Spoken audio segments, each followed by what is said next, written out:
So we're spring 46 here.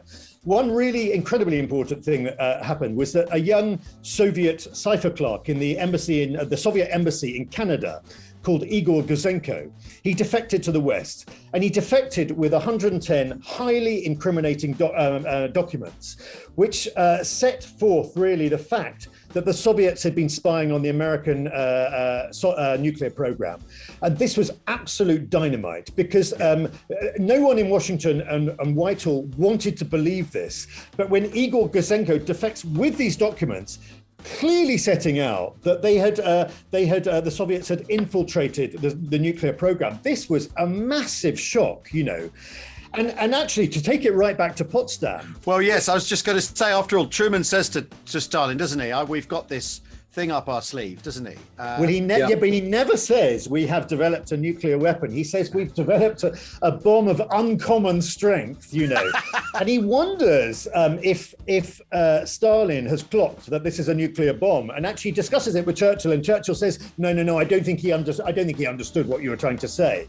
But in fact, that night, Stalin goes straight back to his advisors and begins talking about the Soviet nuclear program. We know this from Marshal Zhukov's memoirs. So, but at this point, does Stalin already know it? He does already know before. No, clearly, Stalin does know it, and so all those documents that Igor Guzenko, has later brings to the West show that Stalin already knows exactly what's taking place with the Trinity nuclear test, etc. He knows all about the nuclear program, and indeed has got his hands on some pretty significant technological data that he's going to use in the Soviet Union. So I mean, because it's no coincidence, isn't it, that the Berlin airlift and the announcement of the nuclear, the Soviets have got atomic power, isn't that happened the same year? That's both 1948, isn't it?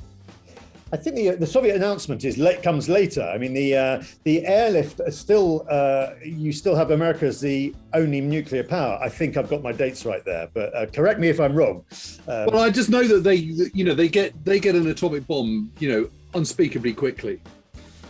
I mean, yes. It is a matter of a few years after the war. That's absolutely the case. Everyone's absolutely shocked and stunned by this. How could they have done it so quickly?